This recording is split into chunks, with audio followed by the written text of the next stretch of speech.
Hello, everybody. Welcome to Everest Coaching Institute.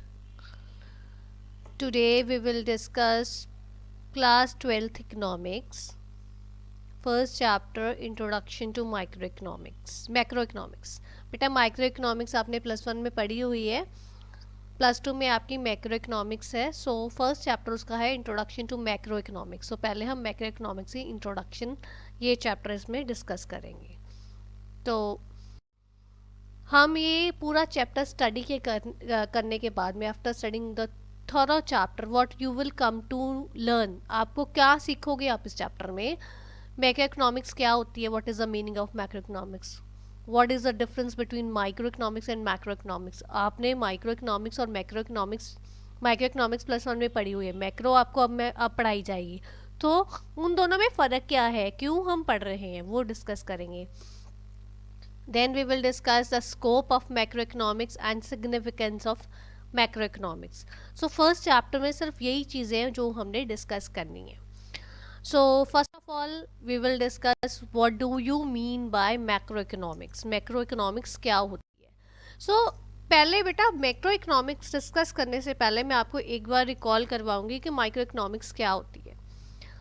Basically microeconomics जो है हम जो भी उसमें पढ़ते थे उसके बीच में वो ऐसी एक इकोनॉमिक्स की ब्रांच है जिसमें हम जो एक इंडस्ट्री एक फर्म का एक इंडस्ट्री का लेवल का हमने पूरा डिस्कस करते थे. उसकी क्या डिमांड है, सप्लाई है, उसमें क्या कैसे वो इकोनॉमी में काम कर रही है वो इंडस्ट्री. जैसे हम टेक्सटाइल की बात कर रहे हैं, सिर्फ टेक्सटाइल इंडस्ट्री की बात करते थे. उसमें हमने टेक्सटाइल के साथ में हम किसी और चीज़ की प्रोडक्शन मैन्युफैक्चरिंग नहीं देखते हम. जैसे आप लगा लो किसी इलेक्ट्रॉनिक गैजेट्स की हम नहीं देखते हैं, ठीक है. बट हाँ, जो ये माइक्रो इकोनॉमिक्स जो है वो छोटे लेवल पे है, पर जो हमारी मैक्रो इकोनॉमिक्स है वो बेसिकली हमारी बहुत बड़ा प्रीव्यू है. उसमें हम क्या देखते हैं, देखो मैक्रो इकोनॉमिक्स बेसिकली क्या होती है, it is macro plus economics, ठीक है. जैसे माइक्रो इकोनॉमिक्स में हमने किया था माइक्रो प्लस इकोनॉमिक्स. माइक्रो क्या होता है, small. Micro mean small, very small. और ये ऐसे ही हम इसको मैक्रो प्लस इकोनॉमिक्स करते हैं. जो मैक्रो का वर्ड है वो हम ग्रीक वर्ड मैक्रोज MAKROS उससे हमने डिराइव किया हुआ, उससे ये वर्ड लिया हुआ है मैक्रो का. इसका मैक्रोस का मतलब ग्रीक वर्ड है कि एक, और एक ग्रीक में उसका मतलब क्या है, लार्ज, मीन्स वेरी लार्ज, बहुत बड़ा. सो माइक्रो इकोनॉमिक्स में हमने बेसिकली डिस्कस किया था कि माइक्रो इकोनॉमिक्स जो होता है वो बहुत स्मॉल स्केल पे हम बात करते हैं. जैसे मैंने बोला लेट इट बी एक हाउस होल्ड की बात कर ली, या हमने एक फर्म की बात कर ली, या एक इंडस्ट्री की बात कर ली. But macroeconomics means large, उसमें हम ज़्यादा ज़्यादा हमने अपना दायरा जो है हम बड़ा कर लेते हैं.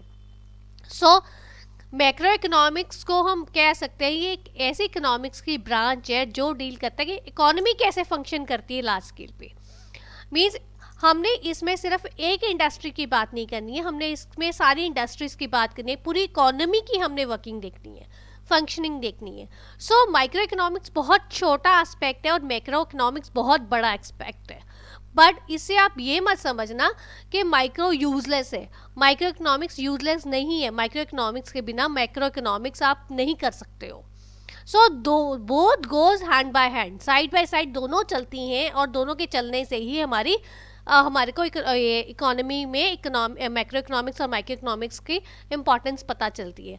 अगर माइक्रो इकोनॉमिक्स नहीं होगी तो हम मैक्रो इकोनॉमिक्स की फंक्शनिंग पॉसिबल नहीं है. व्हाई इज इट सो, क्योंकि हमने इकोनॉमिक प्रॉब्लम्स तो हमने उसमें भी पढ़ी थी, माइक्रो इकोनॉमिक्स में पढ़ी थी, पर हमने एक इंडस्ट्री की, एक फर्म की, एक हाउस होल्ड की, ऐसे हमने पढ़ी थी. बट इसमें मैक्रो इकोनॉमिक्स में हमने इकोनॉमिक प्रॉब्लम्स पढ़नी है पूरी इकोनॉमी की एज अ होल, पूरी इकोनॉमी की हम डिस्कस करेंगे.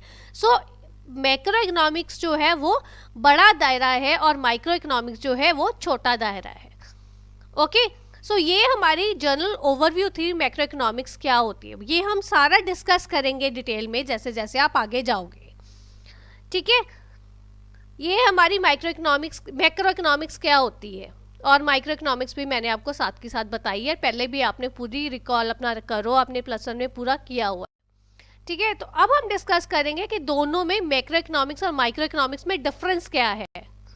ये डिफरेंस बेटे बहुत ही ज़्यादा इंपॉर्टेंट है और ये आपको नॉर्मली एग्जाम्स में क्वेश्चन आ जाता है कि what is the difference between micro economics and the macro economics. ठीक है, सो इसके लिए देखो मैंने आपको एक टेबल बना के दिया है। ये जो टेबल है, इस टेबल से आप बड़े इजीली आप इसमें कर सकते हो, समझ सकते हो।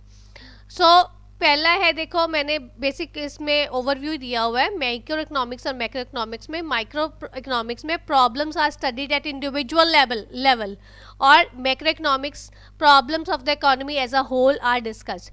ये हमने पढ़ा माइक्रो जो छोटा लेवल पे काम करते हैं, स्मॉल स्केल पे काम करते हैं, जैसे मैंने बोला individual level.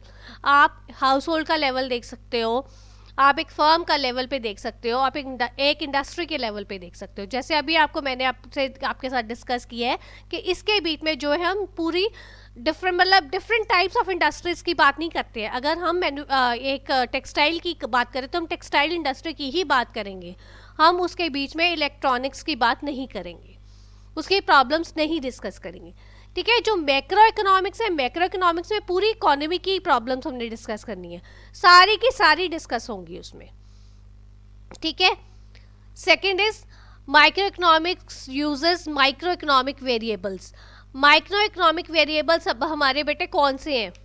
Micro economic variables basically हमारे होते हैं, जो आपने इसमें पढ़ा हुआ है माइक्रो इकोनॉमिक्स में, आपने theory of demand, theory of supply, production equilibrium सारा आपने पढ़ा हुआ है।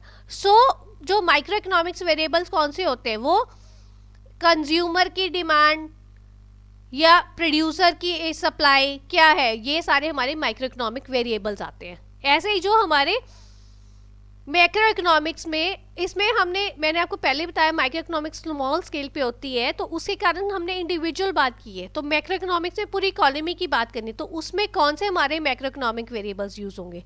उसमें हमारी होंगी एग्रीगेट डिमांड, जिसको हम डिनोट करते हैं कैपिटल एडी से, या एग्रीगेट सप्लाई, जिसको हम डिनोट करते हैं कैपिटल एएस से।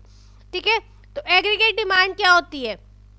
एग्रीगेट डिमांड बेसिकली डिमांड होती है सारी गुड्स एंड सर्विसेज की इकोनॉमी में। It is the sum of all goods and services that are demanded in an economy. Okay, और एग्रीगेट सप्लाई क्या होती है? वो सप्लाई है जो हमने करनी है, it is goods and services supplied in an economy. Okay, so next comes third point, इसमें जो डिस्कस करेंगे, micro economics studies the effect of price on good. जो माइक्रो इकोनॉमिक्स एक प्राइस का, मतलब एक गुड के ऊपर प्राइस इफेक्ट करता है। इसमें हम आपने पढ़ा था आपने कॉम्प्लीमेंट्री गुड्स का इफेक्ट प्राइस के ऊपर, सप्लीमेंट्री गुड्स का इफेक्ट सप्लाई के ऊपर, इनकम इफेक्ट सप्लाई के ऊपर, प्राइस के ऊपर गुड का पढ़ा था ना। कॉम्प्लीमेंट्री में दो गुड्स हैं, कॉम्प्लीमेंट्री है ब्रेड एंड जैम। अगर ब्रेड का रेट जैम का रेट बढ़ता है तो ब्रेड के ऊपर क्या इम्पैक्ट है? अगर पेप्स ये इस टाइप से हमने पढ़े थे। और जैसे हमने सप्लीमेंट्री में हमने पढ़ा था कि जैसे कोक एंड पेप्सी आप यू कैन टेक, सो अगर कोक का रेट बढ़ता है तो पेप्सी के ऊपर क्या इम्पैक्ट पड़ता है उसकी प्राइस के ऊपर। ये हमने माइक्रो इकोनॉमिक्स में डिस्कस किया था। और मैक्रो इकोनॉमिक्स जो है, हमने पूरी इकोनॉमी की बात करनी है, तो वो बेसिकली डील करता है हमारा इन्फ्लेशन के साथ, कि ओवरऑल इकोनॉमी की हालत क्या है, मतलब आपकी जीडीपी इकोनॉमी में कितनी है, और इकोनॉमी में जो प्राइस है, इन्फ्लेशन है, महंगाई कितनी बढ़ रही है। अब आजकल की डेट में आप देखो इन्फ्लेशन रेट बहुत हाई है। आई स्टिल रिमेंबर जब हम लोग छोटे थे तो 100 रुपीज़ की वैल्यू बहुत ज़्यादा होती थी, बट नाउ डेज अब आप देखो 100 रुपीज़ तो कुछ भी नहीं है। 100 रुपीज़ के आप मार्केट में जाओ, चॉकलेट आता है। ओके ना, पहले क्या होता था, 100 रुपीज़ में कितना सामान आ जाता था। इट इज़ कि इन्फ्लेशन रेट क्या चल रहा है। मैक्रो इकोनॉमिक्स वो दिखता है कि इकोनॉमी में इन्फ्लेशन रेट क्या है, ज़्यादा है या कम है।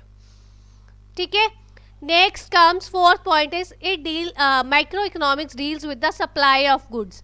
सप्लाई ऑफ गुड्स के इंडिविजुअल इंडस्ट्री की बात करेंगे हम, उसमें हमारी सप्लाई कैसी है गुड्स की वो हम देखेंगे।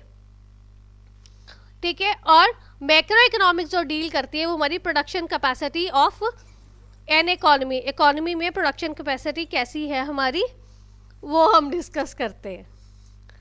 कि ओवरऑल इकोनॉमी में गुड्स आपके कैसे मैन्युफैक्चर हो रहे हैं, इकोनॉमी में कितनी हमारी एम्प्लॉयमेंट रेट कैसा है, प्रोडक्शन कैपेसिटी कैसी है, तो और पावर्टी कैसी है, वो सारी हम डिस्कस करते हैं। Fifth point comes micro economics. एक हम उसमें एजम्पशन लेते थे कि it is based on full employment in an economy. आपने अगर ध्यान हो आपको, हम हमेशा डिस्कस यही करते थे कि फुल एम्प्लॉयमेंट होएगी इकोनॉमी में, हम कभी अंडर एम्प्लॉयमेंट की बात ही नहीं करते थे। बट मैक्रो इकोनॉमिक्स एक्चुअल में डील करता है, वो बेसिकली देखता है, वो एज्यूम करता है या उसके पर चलता है कि अंडर एम्प्लॉयमेंट है इकोनॉमी में।